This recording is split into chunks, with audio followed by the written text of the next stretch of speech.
upper respiratory and sinus issues. And then I developed a low stomach acid. I was not digesting my food properly and ended up in the hospital with diverticulitis a couple of years ago. While I was there, they found I had extremely low potassium levels, and it was suggested to me at that time to do a hair mineral analysis test, as my levels were really low. I did get better. I did end up having the test and found that all my mineral levels were low, in particular potassium, magnesium, sodium, and calcium. My question to you is I wanted to know, one, what your opinion was on hair mineral analysis testing and how accurate it is, what your opinion of that is, and what you think that I could do to help this. Like, would keto be something that would help me balance my minerals? Well, it's funny you said that. I'm not biased of my own electrolyte powder, but that's what I would recommend because it's what's unique about it. It has the most potassium, so it actually has 1,000 milligrams per scoop. So you'll get your potassium in addition to vegetables and things like that. So it has all the electrolytes in there. So that's definitely what I would recommend. But one of the big problems with the absorption of not just potassium but magnesium is insulin resistance. And so by not doing keto, you have a more likelihood of having insulin resistance, which is going to block your absorption of potassium. So you need to do keto and intermittent fasting. Buy the book. Exactly, buy my book, buy the book. And then you can actually get the right plan. If you go to my website, just on the Dr. Berg's /blog, I have like step 1, 2, 3 videos, and just watch that. Jump in this weekend and start doing it. Then you'll start to absorb more of the minerals. That's number one. As far as hair analysis, I like hair analysis. I think it's great for several things. One would be heavy metals, general nutrient deficiencies, and there's even a test, excuse me, that's out of Canada.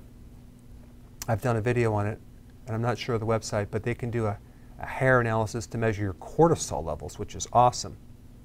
But the problem with measuring some of these minerals, like especially potassium or magnesium, is that most of that mineral is inside the cell.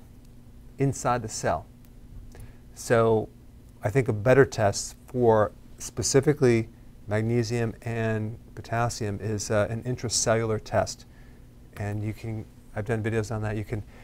There's home kits. You can scrape the inside of your mouth, get some cells on there and send it off, and they can tell you what's going on inside the cell, because blood test is worthless for those minerals. So you want to check intracellular. So that's kind of like the best test. And then it does take a while to build up your potassium. But out of all the minerals, potassium is needed in the largest amounts. Like you need 4,700 roughly. Some people need a little bit less. Some people need a little bit more. When you're doing fasting, your body requires less because it's recycling more. But yeah, without potassium, you get kind of tired and you have all sorts of issues. All right. Thanks for your call. Sultan, you are from Saudi Arabia. You had a question about dry, chapped lips. Is that correct? Yes. Yeah. Hi, Dr. Berg. Thank you so much for taking my call. Sure. Yeah, ever since I was a kid, I always had this dry and cracked lips. I don't know what's the cause. Like, it could be a mineral or some deficiency. Yeah. Or I've been taking niacinamide and nutritional yeast, but it doesn't seem to help. Right. Okay, so I have a question for you. Are you on keto and intermittent fasting like I teach out of this book? Yes, I used to be. Oh, you used to be, okay. And didn't go away. Like, I still had it. I've been on for 3 months about. Okay. Yes. Do you have a history of any type of digestive problem? No. Did you ever have an antibiotic before? Yeah, when I was a kid. Okay. All right, so there's a couple things you want to look at. Like, when you have dry, chapped lips, that's going to be either a B2 or B3 deficiency, which you're already taking those nutrients. But it doesn't help if number one, you haven't fixed the diet. So it sounds like you tried it, but then you went off of it. I think you should get back on it. But also, you can have a omega-3 fatty acid deficiency and also create the dry skin and dry lips as well. So it's not necessarily just B2 and B3. So you have getting on the right eating plan. You got B2, B3, omega-3 fatty acids, but you also have malabsorption in your gut.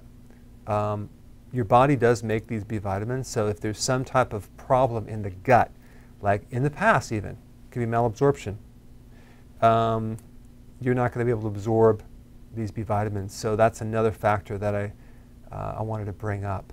So I would take a probiotic, get back on this, take omega-3 fatty acids, and I think give it a little bit of time, and I think that should help you. Okay, but if you're actually using things on your lips to fix it, like chapstick or some of the other things that they have, those have certain things in them, like alcohol or mineral oil, that can actually extract oils, and that can actually keep the problem there.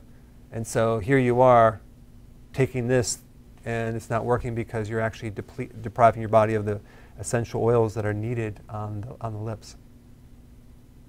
All right, thanks for your question.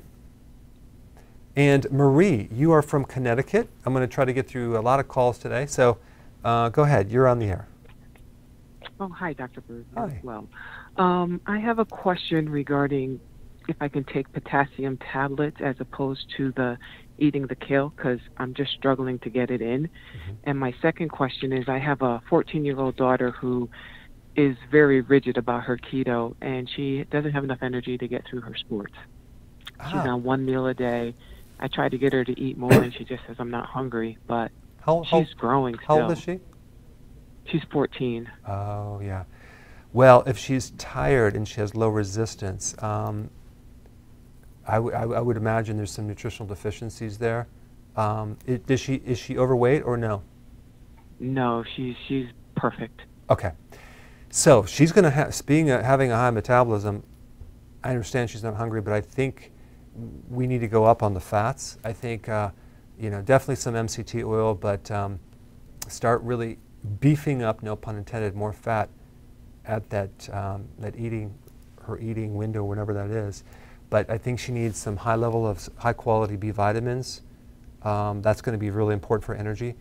Magnesium is going to be another really important, and the other electrolytes as well, and trace minerals. Hopefully she's taking all these, and omega-3 fatty acids. I think she's deficient in a certain nutrient. The other thing that you could do that I think is very important, there's a product I have called keto aminos. It gives you the amino acids, especially for a growing child, that you need a little bit more protein when someone's growing up or growing in that age bracket. So I would do that and probably take 4, 5, 6, 7, 8 and take that maybe at lunchtime, because those amino acids have no calories, but they will go right into repair. You absorb 99% of them, so that will definitely give the energy that she needs as well. Do those things, touch base with me in a couple weeks, and let me know if that helped. And worst case scenario, we maybe want to get her on the line and just see what she's missing so we can get her energy back, because if you're doing keto correctly, you should not have any fatigue. You should have abundant energy. But she's probably going to have to have more fat. The mineral extra potassium supplement that I would recommend would be my electrolyte powder, simply because if you buy it in a tablet, it's only 99 milligrams. So, and we need so much. You have to take I don't know how many pills together. So something you might want to check out. Thank you so much, Maria. Steve. Yes, sir. Let's throw up the first question. All right. And that question is going to be this. What is the most common food allergy on the planet? The most common food allergy. Okay, that's question number 1. And then I think we should go to social media if you have... I will. Why don't we start there, and let's give a shout out as usual to this just unbelievable list of viewers.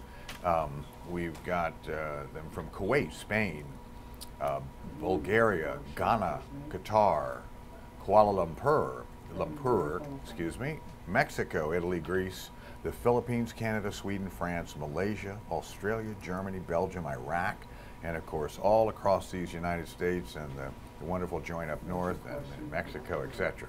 So awesome. let's start off with a question from Facebook. Hytham, can leaky gut cause high levels of protein in my blood? It sure can, especially if there's a damage with your kidney. But typically what happens with leaky gut is you start, the immune system starts tagging these food proteins as foreign pathogens. And then you start developing autoimmune problems and allergies big time.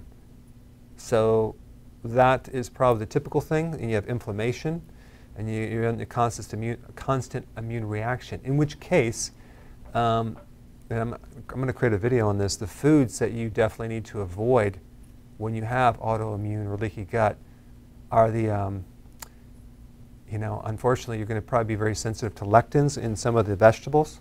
So you're going to find you might bloat with that. So there is a type of, the foods that are least harmful to leaky gut, because we're talking about the little membrane layer that it's a barrier between your digestive system on the inside and then the inside of the body. The foods that are least likely to create a problem would be moderate protein, not high protein, moderate protein and higher amounts of fat from animal products. So that would be kind of like a version of carnivore, but I would recommend something like Paleolithic keto, which is it's basically it keeps your protein within the right range, so it doesn't actually turn into sugar, and you're doing higher amounts of fat. You can't just do steak. It's not enough fat, and you need more of the calories from the fat, because what happens, your energy comes from either carbs or fat. Now, your body can break down a little bit of the protein, but not too much. What happens with the protein, it gets converted into sugar, and then that's used as fuel. Like over half of it's broken down to sugar if your body needs it. So, in other words, it comes down to moderate protein and higher amounts of fat. So you're going to have to add fat to the protein. I will be doing more videos on this, but this is specifically for people with leaky gut. All right, Steve, give me another question. Okay, good. We're going to go to Gail on YouTube because we're proud of her. Gail lost 90 pounds. Wow. And she's still following your keto lifestyle. Your videos are my lifeline in this crazy world. And here's the question. Organic, non-GMO textured vegetable soy protein chunks have 3 grams of carb. Is this still keto? Boy, it sounds like she's really sticking to it. It's keto, but not healthy keto. The quality of the soy, using that as a protein, and vegetable textured proteins, which is kind of the wave of the future. They're trying to push these into the stores, and I even saw it at, I went to Costco the other day, and it was in the freezer section of these kind of fake meat. Don't recommend it. Do not recommend it at all. The digestibility, the quality is not the same. There's all sorts of stuff in it. Don't like it, Steve. I just don't like it. Okay, but we're still proud of Gail. Yes, Gail, listen, I just want to say something. I'm getting set up to do this, but I really, really want your success story. In fact, I have a huge goal in the next 5 years to get a tremendous amount of success stories from everyone, because I haven't really been accumulating them. I mean, I'm getting them like crazy, but I'm not actually putting them on the site, and I want to accumulate a lot because this is amazing. And that's the best way, I think, to measure someone's results. Some people say it's, well, success stories are anecdotal and it's not really scientific. Well, if you have a video or a picture before and after, I think that's about as scientific as you can get. I mean, you're going to fake that? I mean, it's pretty legit.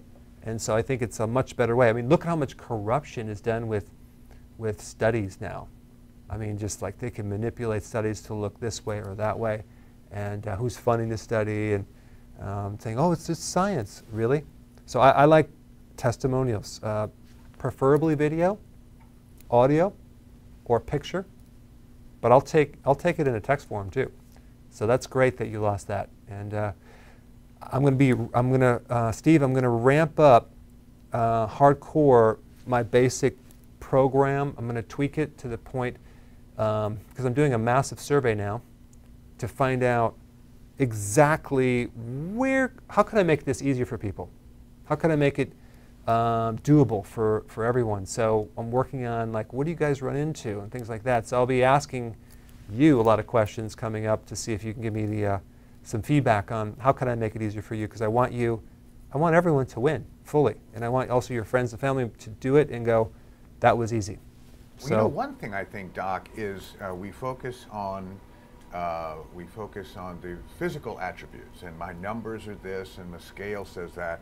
But I ask people, because I'll tell you, Doc, sometimes I'm still resistant to really get on board. Now, I'm intermittent fasting like crazy, and I stick with that, and my weight's gone down, but I'm not quite there with keto. And I'll ask people, I'll say, so, you're down 45 pounds, that's great, how do you feel? And they go, well, the thing is, Steve, I'm clear-headed.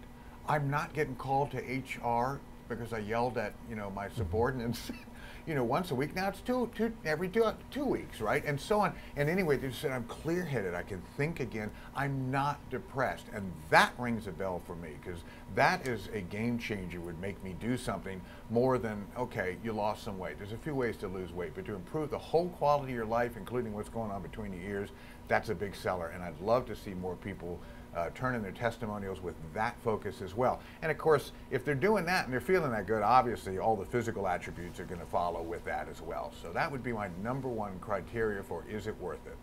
Well, I think you're right, Steve, because it's get healthy to lose weight, not lose weight to get healthy. And we want to focus on health, which weight loss is one part of it if you have a weight problem, but also your cognitive function, your mood, your strength, your flexibility, your energy. These are things that I'm really interested in, even more than the weight, because the weight just is going to come off to the degree that you keep doing this.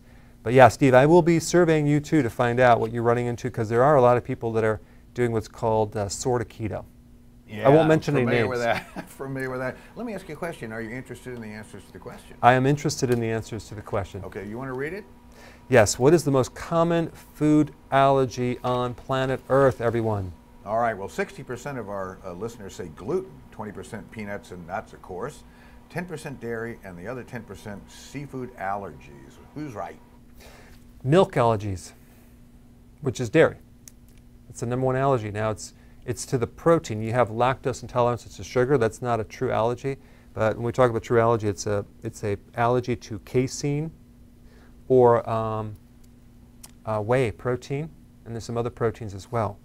And you could be allergic to cheese. So that is interesting. Now, Steve. Yes, sir. There's a huge association between two allergies. One is milk allergy and wheat allergy in relationship to autoimmunity. Now, why is that? I'll do a video on it, but I'm just going to tell you right now, I'll give you a little summary. Both of those proteins in there are they have what's called molecular mimicry. I bought a textbook on molecular mimicry. Like Karen's like, why are you reading that book? I said, it's fascinating. And it's this sequence of proteins for both milk proteins and wheat protein, as in gluten, are very, very similar to myelin sheath, to the islets of Langerhans, the little beta cell in your pancreas. And so your body will kind of cross over and start attacking your own myelin, and it could actually really worsen MS and even type 1 diabetes. Okay, it's both autoimmune. So if you have type 1 diabetes or MS or any autoimmune condition, you should avoid certain foods. Definitely wheat and definitely milk, and there's probably several others as well. But I just thought that was an interesting little piece of information, Steve. Absolutely. All right.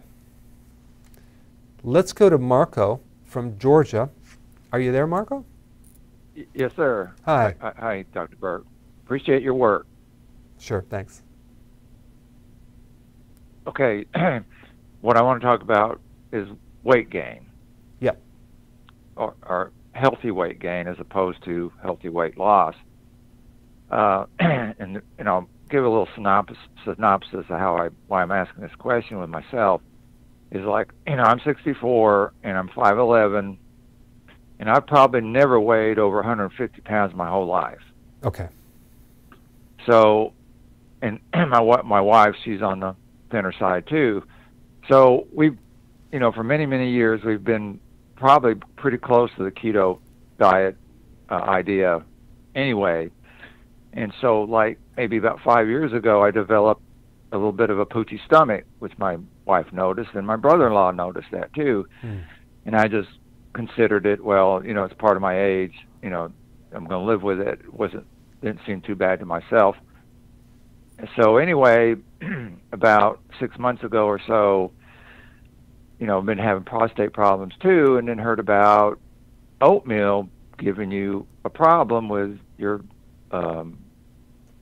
sugar, in your blood kind of thing, on someone else's video. So I decided to stop eating oatmeal.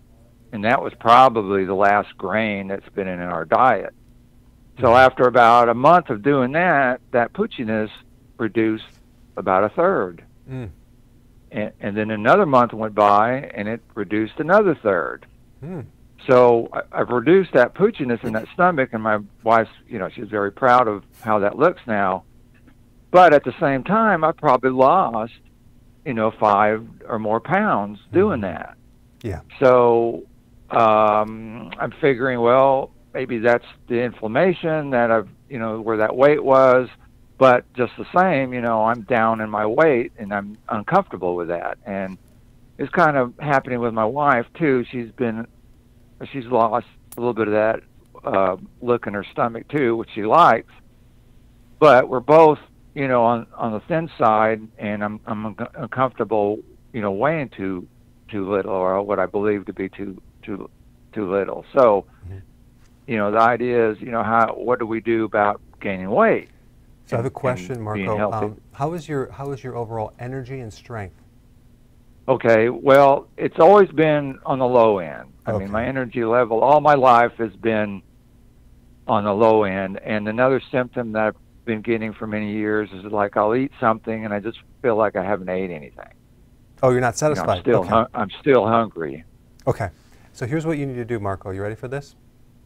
Okay. Okay. I think a couple things.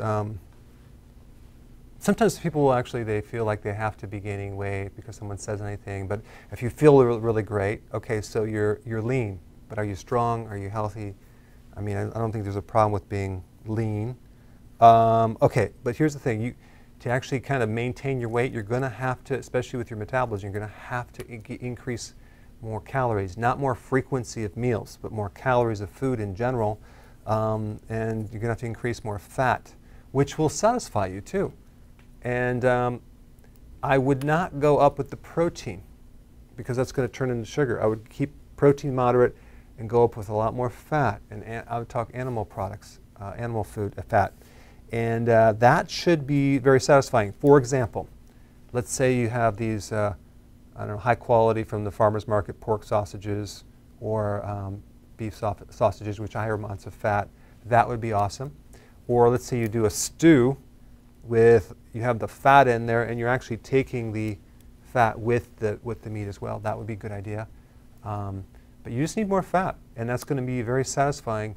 As far as the additional things I would recommend is some gallbladder formula, which has the bile salt, to start to pull in these fats to the tissues, to the small intestine, and that should be very satisfying as well. I think that would be helpful for you.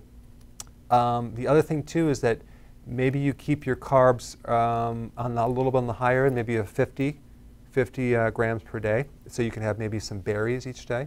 And then also start to increase more exercise to work those muscles, full body, higher weights to type exercise that you're stimulating the muscle so you can actually grow muscle itself without growing fat.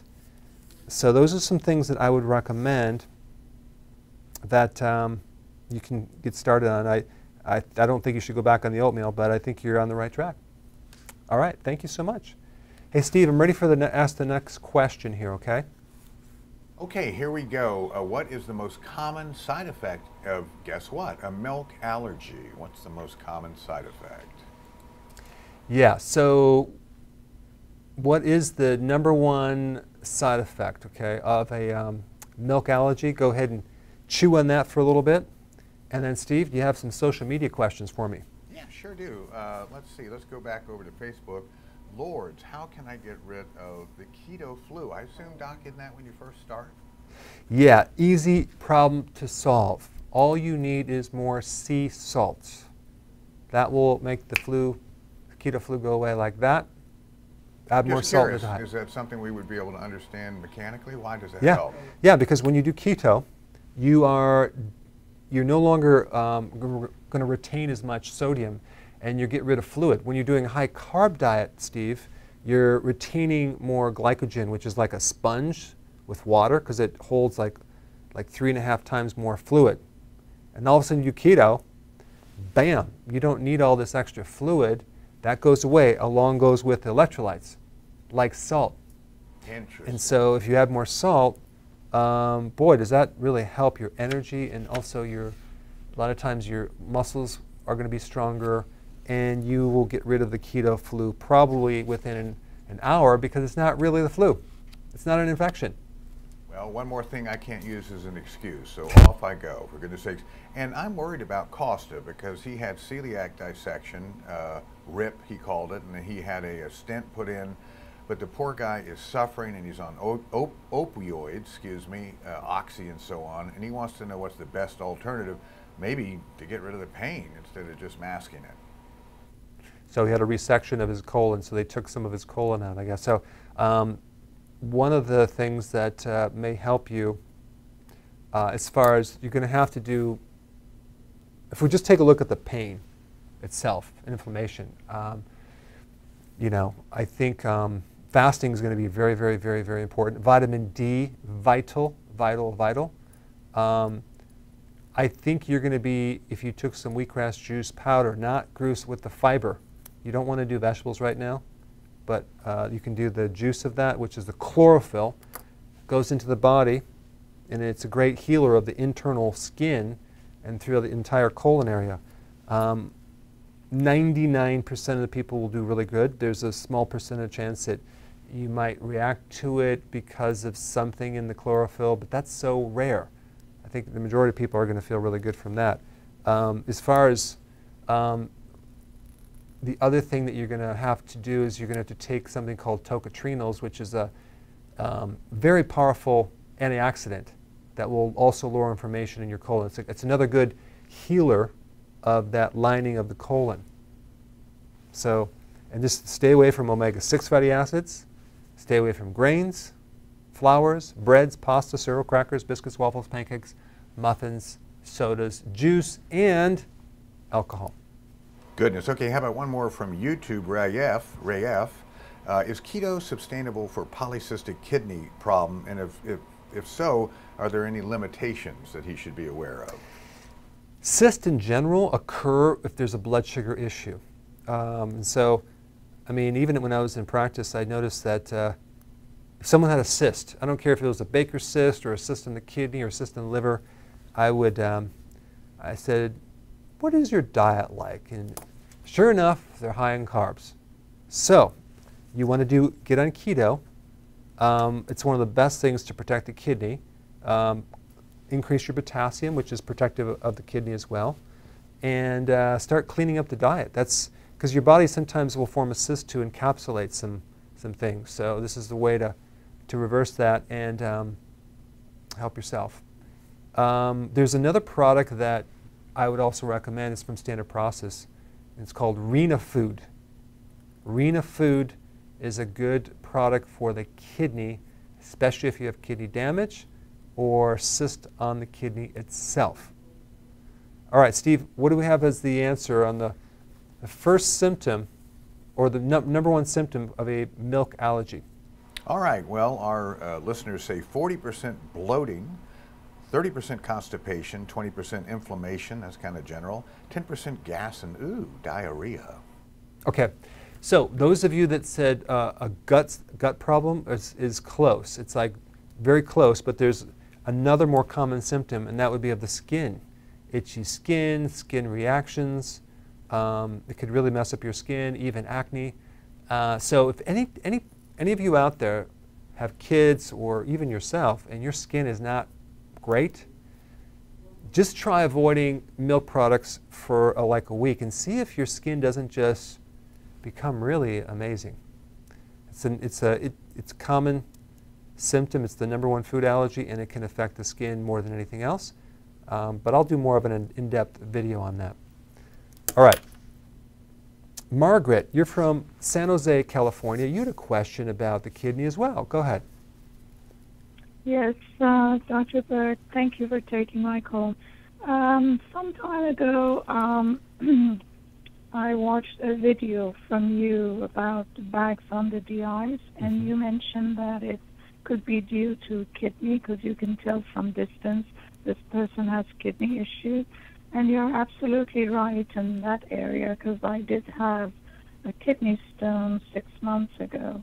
But I have been suffering from under-eye puffiness for quite some time, maybe over a year ago. I still have kidney stone, which waiting to be passed, but I did pass one 6 months ago.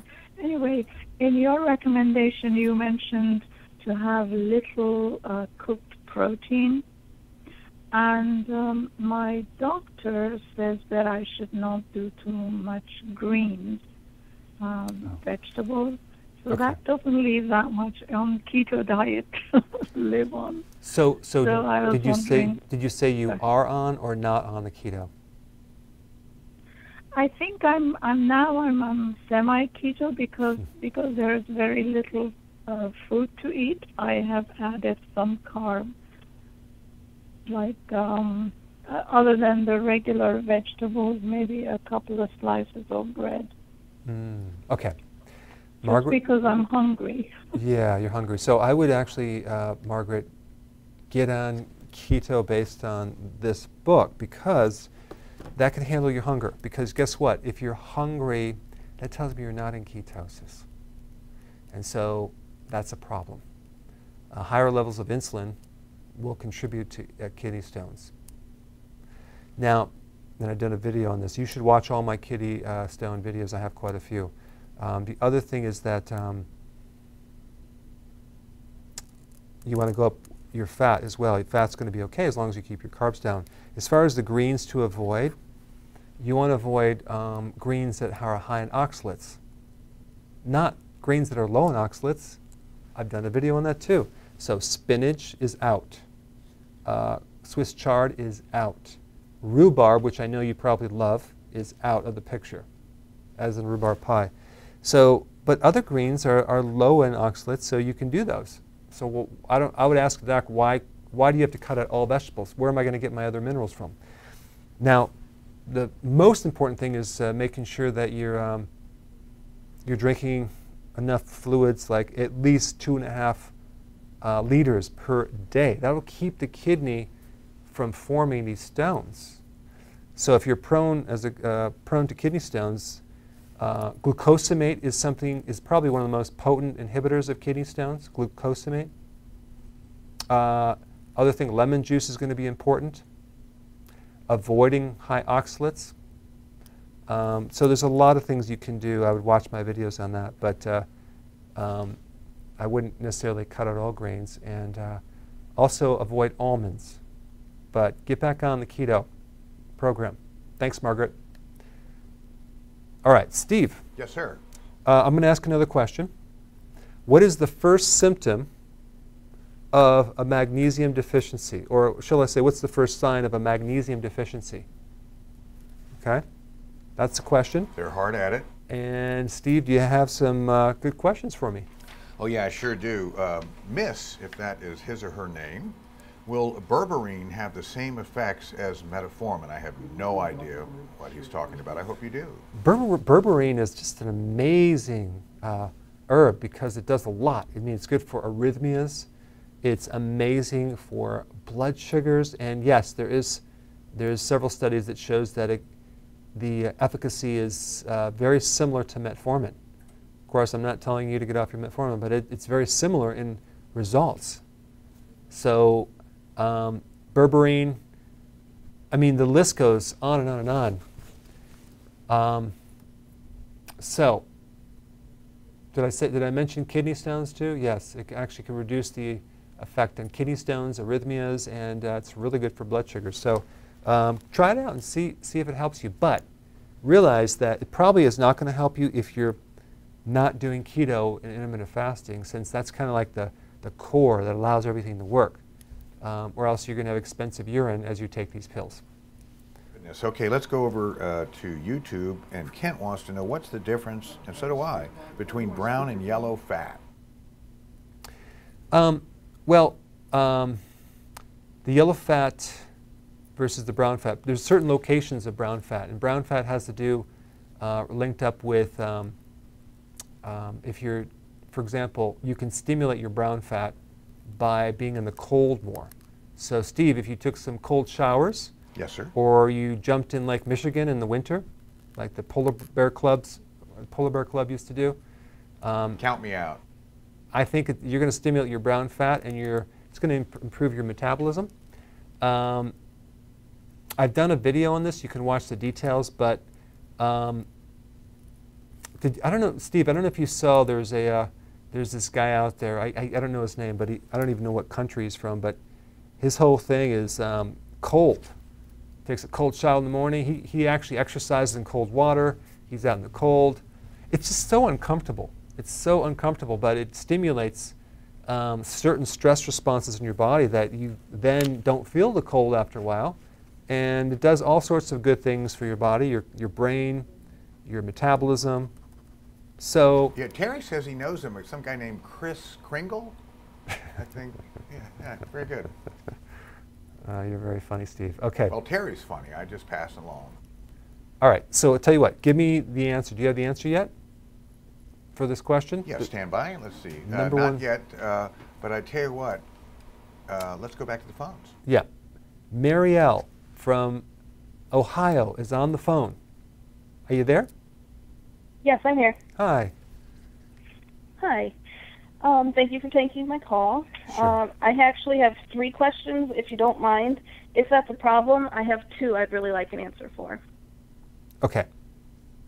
Okay. Go ahead. I've been watching your videos for a while and wanting to do keto and intermittent fasting. I have over 100 pounds to lose. Okay. What I'm worried about is the fact that I'm currently hungry all the time. Mm-hmm. It's like my body no longer has that off switch to say, you're full, you don't need to eat for a while. And an hour or 2 after I eat, I feel like I'm hungry again. Mm-hmm. So I'm worried that that'll be even worse once I eat less or with intermittent fasting. Right. I got it. Okay. That's number 1. Number 2 question? Yeah, number 2. In one of your videos, you said you don't recommend someone start taking melatonin supplements to help them sleep. I was prescribed trazodone to help me sleep, but it caused me to have bad nightmares, and I felt after effects all the next day pretty much. So I switched myself to melatonin, thinking a more natural remedy would be better. So I was wondering why you don't recommend melatonin. Okay. Good question. Number 3? All right, and I'd like your opinion on vitamins and supplements. I've been researching brands and costs and stuff. For me, I've been told to do a daily vitamin, probiotics, and B complex, and I want to take your cod liver oil after watching one of your videos on it. And for my husband, just a multivitamin, and for my 3 kids, a daily vitamin and probiotics because they have gut issues. And basically, what I'm finding is the cheap stuff is synthetic, usually has 1 or more types of added sugars like sucrose and corn syrup and stuff, and they usually have added food dyes like Red 40 and stuff. Right. But if we want to take high-quality, natural, food-based vitamins, we're looking at like $300 a month just on our family's vitamins. And so I was wondering what your opinion on vitamins is. Do we really need to take them? and like our situation with such a high dollar amount each month, just what you had to say about that. Okay, good. All right, so the first thing is that the amount of supplements that you need to buy will dramatically go down if you get everyone on healthy keto and intermittent fasting. Because what's going to happen is your absorption of these nutrients, because you're going to get rid of something called insulin resistance, which actually blocks your absorption of nutrients. So you're going to allow the absorption to go way up, and you're going to do much better with that. So ideally is to have the nutrient-dense foods, healthy version of keto as the primary thing for you and your family, or else you're just constantly shoving more pills, which don't really create the effect. There are 3 key nutrients that I think are important on keto. You want a multivitamin, but honestly, I would go after just the diet first, because if you do the diet correctly, based on the book, you'll get all the main nutrients, typically, if you're doing this correct. But there's a couple other nutrients that are more difficult to get. The B vitamins, so nutritional yeast is important. Of course, I'm not biased of mine, but I have them in a tablet form. The other thing is the electrolyte powder, which gives you all the different minerals and trace minerals. And the wheatgrass juice powder, which is a super concentrated. Those 3, I think, are kind of a very good combination of key things, because think about it. You can get a whole tray of wheatgrass in one little tiny serving size. And the cost is fractional, because if you were to go to the health store and juice all this, it probably cost you $25 versus, like, I think it may be 50 cents for a scoop, or maybe even 30 cents or whatever. But that would give you a lot of not just multivitamins, multiminerals, but the quality is there, and you get the phytonutrients, the chemicals, the phytochemicals that are necessary to fight off disease. And so that's the X factor on that. Okay, so that's one thing. The other thing is, like, you probably have what's called leptin resistance, and that's why you're not satisfied, and that happens when you have extra weight. That's going to improve as you do this. So what you want to do, the goal is not to reduce calories, it's to reduce the frequency of eating and your carbs. But guess what? You can easily add more fat to the meal to increase being satisfied, for the purpose of going longer, fasting longer. And you think, well, what about those calories, though? It's not going to help me lose weight. Well, the first goal is not to lose weight. It's to get healthy, so you can fast longer, so then all the magic can happen. Like hunger goes down, and then you can cut down the fat. So to get rid of this insulin resistance and leptin resistance, we have to do fasting, and we have to cut our carbs down, or else we'll never get there. And we replace with fat. And then if you watch on my blog, I have step 1, 2, 3. So that would actually help you get to your goal, A to B. And I think you could do it in 1 year. You'd want to do this gradiently, and then all of a sudden your hunger goes away, and you're like, wow, I'm going to do 1 meal a day.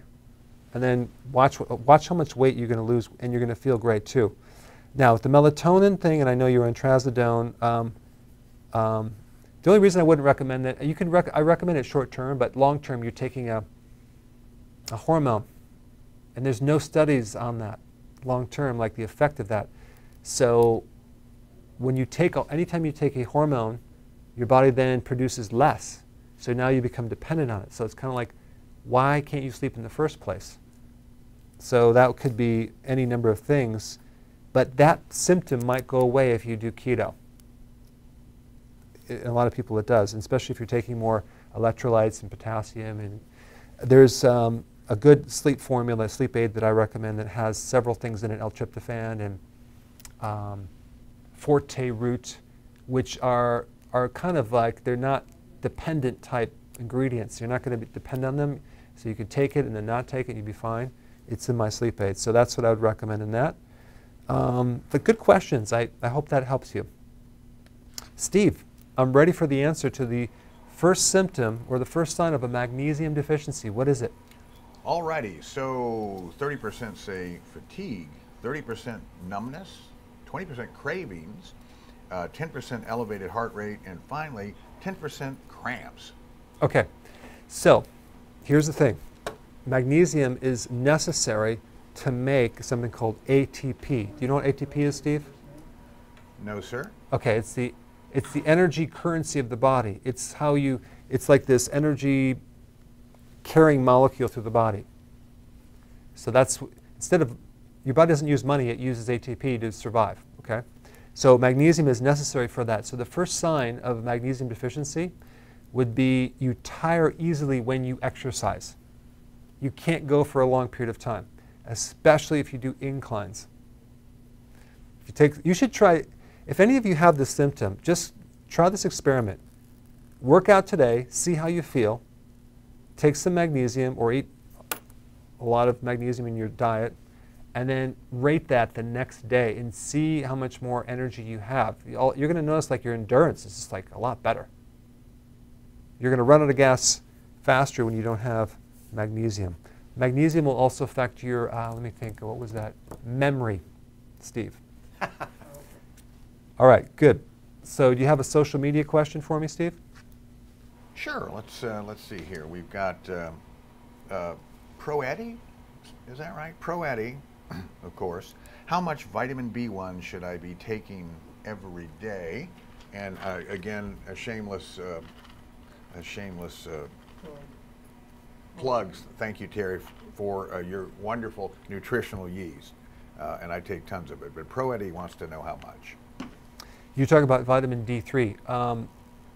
Now, no, vitamin B. B as in boy one. Oh, B. B1. B1. Well, if you look at the milligram RDAs, they're actually pretty small, like just several milligrams a day. But I think people need more, especially if their carbs are higher and they have deficiency. So it doesn't take a high potency B vitamin to get what you need. You can get it from sunflower seeds, nutritional yeast, but I wouldn't focus necessarily on trying to get this many milligrams or that many milligrams. The biggest factor with the B vitamins is consuming foods that deplete you, like refined flour products, as in the breads, pasta, syrup, crackers, biscuits. Also, too much caffeine will do it. Also, tea has a chemical will block B1. Also, sulfates in wine will do it. Alcohol will definitely do it. All these, having a bad liver, having digestive issues, malabsorption will do it. Eating more carbs will do it. But other than that, I think you'll be okay. Okay, well, I've got another question that many of us ask. So you walk through, I'm not going to say the name of the store, a big box store, and they have aisles and aisles of vitamins, and you buy the B1 complex, whatever, and you feel very satisfied because your pee turns bright yellow, and you think that you're just infused with health. Is that true, or is that bad, or do you get any benefit from that type of potion? That yellowness is actually the vitamins coming out of your body because your body is trying to get rid of them. It's purely synthetic, and I'll just give you a little background on those on synthetic B1. It's made from petroleum products as a byproduct. It's so cheap, you can buy a kilogram of, it's not this big, but a kilogram of synthetic B1 for literally small amount of money, just a tiny bit, and this is why they put them into the multivitamins that are very popular. In fact, they sell billions of dollars because the margins are so incredible. The B vitamin that I have in my Keto Energy is something like $2,500 a kilogram versus something like a few dollars, maybe $5 a kilogram. $2,500. Now, why am I doing that? Because it's a very high quality, it's a natural version of B1, and I don't like the synthetics. So I'm not saying it's those synthetics aren't good short-term for detoxification only, but not as a maintenance. Sounds great. Why don't we go to Kelly from Louisville? She's been on there for a bit. Hey, Kelly, are you there? Yeah, I'm here. Hi. Hi. I mostly wanted to ask about, first I'll just tell you, I was diagnosed recently with APS, antiphospholipid syndrome, and I was told by a quote-unquote nutritionist that eating a lot of fat would make my condition worse. So I kind of strayed away from keto because of that. So I was just wondering, in your opinion, what to go after and what to stay away from with this condition. And then my second question is, I have really high cholesterol, but it runs in my family. Mm-hmm. If you could give me some advice on that as far as keto and my condition, and explain that too, that'd be great. Well, you stumped me on that condition because I've actually never heard it before, and I wouldn't even have enough data to give you an opinion on that. But I can tell you about the cholesterol. If you have a genetic problem with high cholesterol, you don't want to go crazy on your fats. So don't go extremely low either. I just would not add extra fat to the diet. I would eat the fat that normally comes with the food, but not add any extra. I would also take choline as a supplement that's really good for the liver. I would take purified bile salts, maybe in the gallbladder formula. I would take that to keep this fat mobilized. Bile salts help regulate the cholesterol in your body. So if you're kind of deficient in that, it kind of backs up and builds up. It can build up in the tissues around the eye and create all sorts of issues. So that's what I would do. And don't be shy with vegetables as well, because we want to offset that, and that will help the liver and helps flush. Some of this fiber helps bind with the fat, and it can pull it out of the body. All right, Kelly, thanks for your question. And all right, I tell you what, I'm going to break in because we've only got 5 minutes about. So how about 2 more questions? Yeah. What's the best vitamin for tremors? Yes. Now there's a tremor that's caused by it's Parkinson's, but the one that I'm interested in, the best vitamin for the essential tremors. Now, what does that mean, essential? It means those tremors that have an unknown cause. It's called idiopathic. They also have like essential hypertension, but essential tremors. What's the best vitamin if you have tremors, Steve? Okay, and how do they manifest themselves? What that, yeah, handshaking and all that? Yeah. It could be the head, it could be the trunk, but usually the hand is kind of like this oscillating thing. I've seen it. Yeah. All right, so let's go to Mohammed from Saudi Arabia, all the way from Saudi Arabia. Are you there? Yes, I'm here. Hi, how are you? Hi, great. And to talk to you. I've been watching you for 4 years. Wow. And guys, his plan works from 130 kilograms down to 84 kilograms. Wow. It's a miracle. That's great. I've been diagnosed with rheumatoid arthritis. Yeah. And without taking any medication, I just left that professor out of left the office, and I said, "Thank you. Wow. I'll find another way." That's great. And I found you. That's great. Anyway, my question is, it's very simple. How do we get your products in Saudi Arabia? Well, I've been working for over a year, and we're like within weeks of, I'd say 2 weeks of getting the products in Saudi Arabia, in the Middle East actually. So I'm glad you called because, yes, we will have them there very soon. You know, what's interesting about Saudi Arabia, there's 2 things that I want to bring up. Number one is that we have other channels. I have other YouTube channels and in different languages. And the Arabic channel is the largest. They have like over 2 million subscribers already, which is fantastic. So there's a lot of people in the Middle East that are getting this information. And that's good because I've done another video, and guess what country or countries, groups of countries, consume the most sugar? It's in the Middle East. So I'm glad they're watching. I'm glad you are benefiting. You lost so much weight, but stay tuned. Yeah, we'll have the products there very, very soon. And also, they're right now in the UK. So it's on, if you go to Amazon in the UK, my products are actually on that channel too. If you live there, if I'm not mistaken, you could probably get them from Europe through the UK's Amazon store. All right, thanks, Mohammed. I appreciate you being a fan. Yeah, we're a lot of fans from Saudi Arabia, a really cool place, that's Yes. for sure. And we've also got answers from places like Saudi Arabia for the latest quiz. Go ahead. And it is as follows. What is the best vitamin for tremors? 40% say vitamin B, as in boy 1, 30% magnesium, and 30% suggest that flax seeds will fix your tremors for health. You know, I have to think if I released that video or not, because you guys are right, it's a B1 deficiency, but it could also be magnesium. But the best vitamin to take is a version of B1. It's called a benfotiamine. It's a fat soluble. It penetrates right into the brain, and it helps to support what's called the thalamus, which is on top of the hypothalamus, and that's really good for tremors. And you know what? If you have tremors, here's another little thing you may want to try, which is kind of interesting. I'm not saying it's going to work, but it may work because I've actually tried it in my practice. You ready for this, Steve? Standing by. Okay. So if you have a resting tremor, here's what I want you to do. I want you to exaggerate it on purpose. Just do it on purpose, like worse. And do that for maybe a minute or two and see what happens.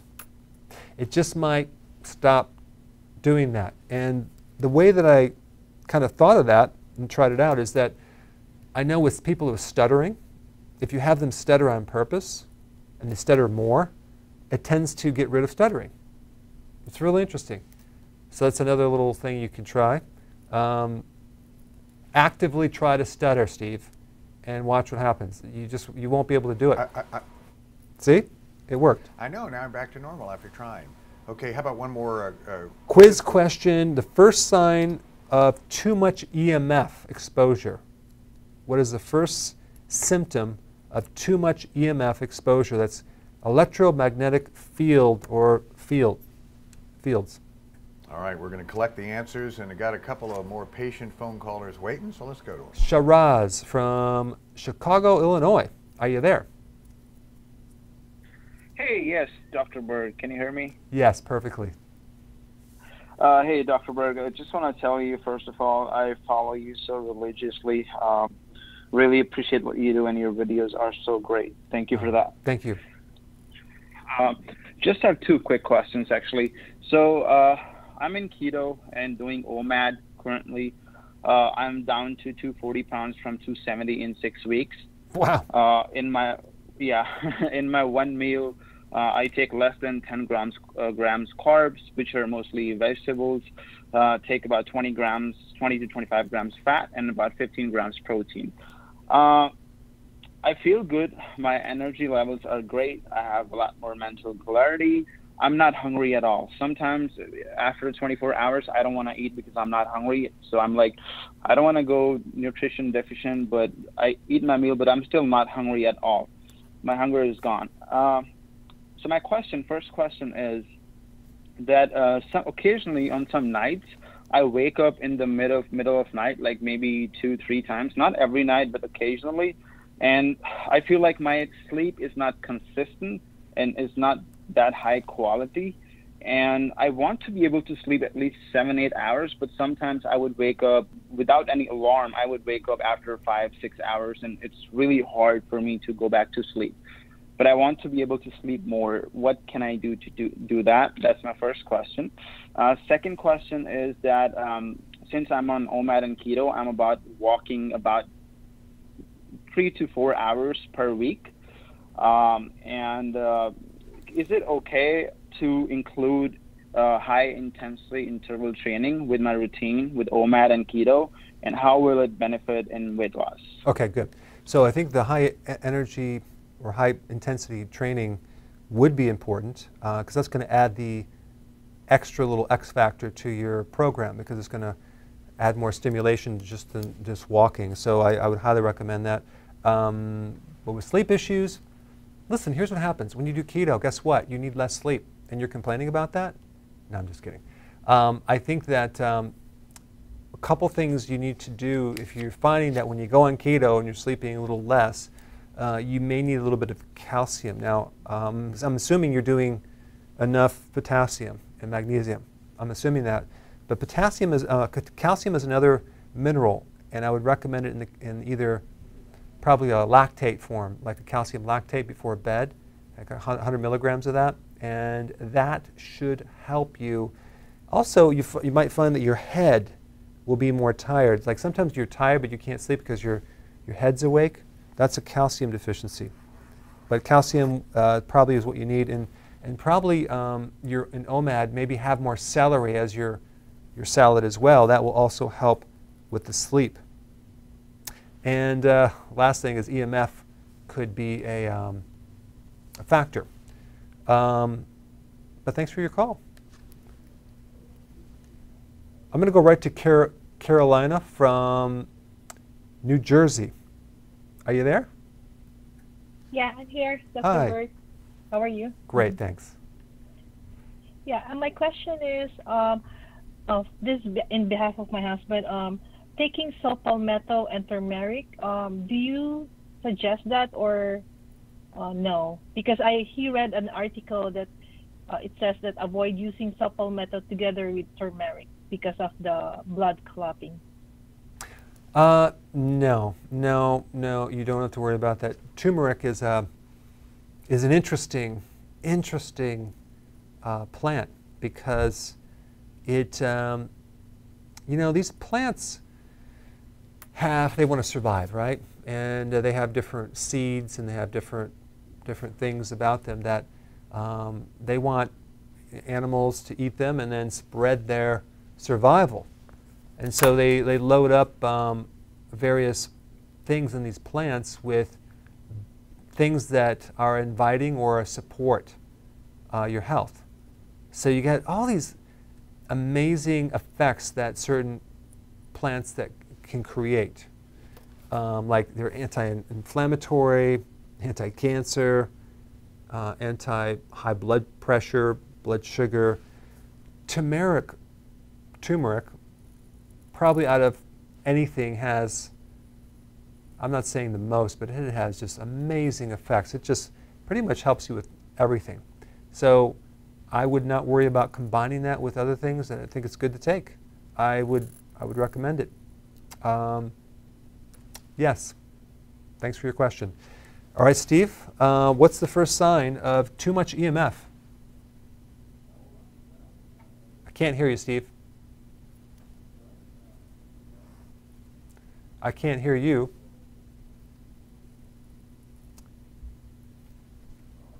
Okay, so here's the answer. I almost gave it away in the last question, and that was insomnia. You can't sleep. And I was starting to actually answer that, and then I pulled back and I said, no, I better not because I'm going to give it away. So sleep problems. So for the last caller, now I can answer it. I would really evaluate your E.M.F. exposure around your desk and your computer, your cell phone. This thing, I just recently did a video on this. It puts so much actually invisible pollution, or it's the next cigarette or tobacco. It's going to be a problem down the road. There's no long-term safety studies, so we're doing this human experiment. So you want to reduce your exposure to E.M.F., and guess what? You're going to find you are going to sleep better. I've tested it myself. It does work. It works on a lot of other people. So give it a shot. Thank you so much for your attention today. I appreciate it. Stay tuned for more videos, and I'll see you next Friday.